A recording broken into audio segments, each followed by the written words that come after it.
Hi everyone.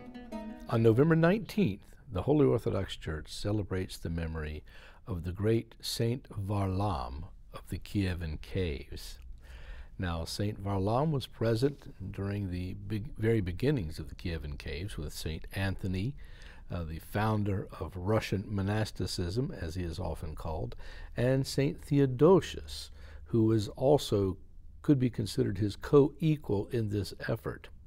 Now, everyone is probably familiar with the Kievan caves, which are exactly that, a long and deep area of cave dwellers in Russia near Kiev, where many ascetics early on found salvation in our Lord Jesus Christ. Saint Varlaam, however, was of a very rich family, a noble family. In fact, his father John was known as one of the great warriors of the time. And as such, it was expected that Saint Varlaam would, of course, take up his father's mantle one day and continue the lineage and the reputation of his house. However, Saint Varlaam early on became very attracted to Saint Anthony and Theodosius and the things that were happening in the caves. He loved the quietness that he found there, the peacefulness, and longed for it very greatly. And in fact, it was such that he went and spoke to Saint Anthony one day and expressed his very great need to become a monk. And Saint Anthony said, well, here's the thing. This is a one-time shot for you. If you leave all of this behind, you've got to make sure that you're not going to be attracted by the pleasures of the world. Because once you put your hand to the plow, it's not good to look back. And Saint Varlaam took this very deeply into consideration, yet it did not dissuade him from wanting to become a monk. And so, not long after that, he left his house. He left his betrothed wife and his family and all his fortune, and in fact mounted a horse in great regalia with his servants and everything else, and marched up to the cave where Saint Anthony lived. And many of the brethren that were in the cave at that time came out to greet the very important personage. Yet Saint Varlaam dismounted his horse.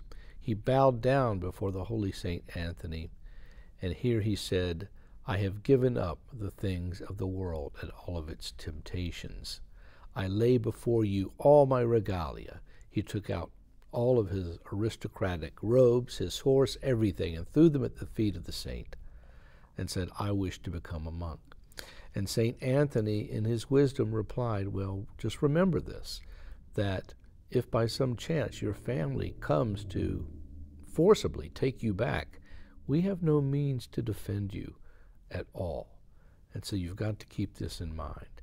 And Saint Anthony said, well, we will accept you then. Saint Varlaam replied, please, tonsure me as a monk as soon as possible. And so he had one of the other monks there tonsure Saint Varlaam and receive him into the brotherhood. Well, as you might guess, when his father heard about this, he was not at all pleased, and in fact he did send a large contingent of soldiers to the caves, and they did capture Varlaam. They took him, they dressed him back in his regalia, put him on his horse, and set out for home. Saint Varlaam, during the time, though, as he was sitting on the horse, would pull these clothes off of himself and throw them down into the mud. And so they had to keep dressing him again and again. And finally, Varlaam reached home. And his father was very concerned about him and said, you're not living up to your responsibilities. Well, he also had his betrothed wife come to him, who dressed very seductively and tried to capture him and keep him there and say, please, stay here with me. And it was quite alluring to Saint Varlaam, but he did not give in. And so his father had him locked in a room for 3 days, whereas Saint Varlaam decided to fast for that time. And finally, his father John's heart began to soften when he saw the great devotion of his son.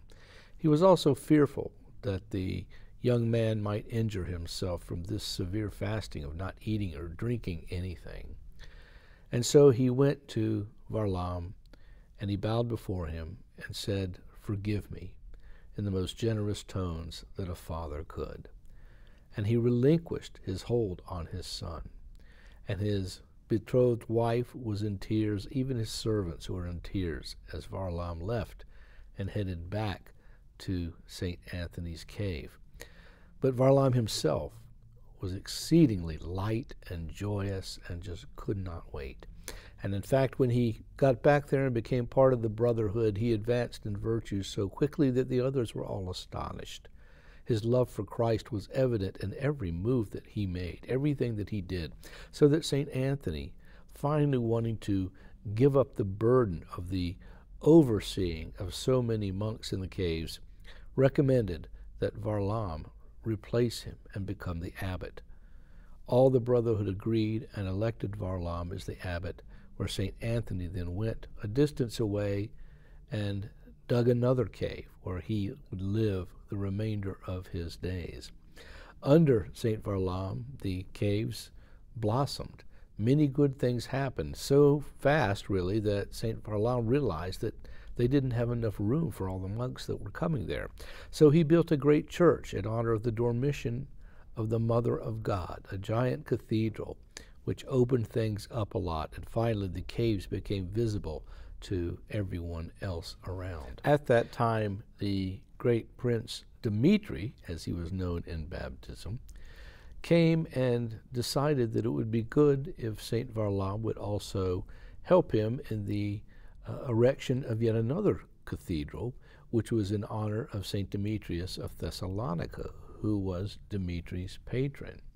He chose St. Varlaam to become the abbot of this new monastery in order that it may also flourish because of his previous reputation. Well, at that time, St. Varlaam, who was advancing in years at that point, once everything was set in order in the new monastery, went to the Holy Land to venerate all of the holy places, which is something he had long wanted to do. And after he returned, he also went to Constantinople and was able to acquire many holy things for the Caves Monastery and for the new cathedral of St. Demetrius of Thessalonica. After a while, he finally reposed during that second journey from Constantinople in the city of Vladimir, and he had indicated that his bones were to be laid to rest in the Kiev caves, which indeed they were. In fact, his relics are there to this day, remaining incorruptible as a sign and testimony of his love of the Lord and of the Lord's glorification of him. Bye-bye.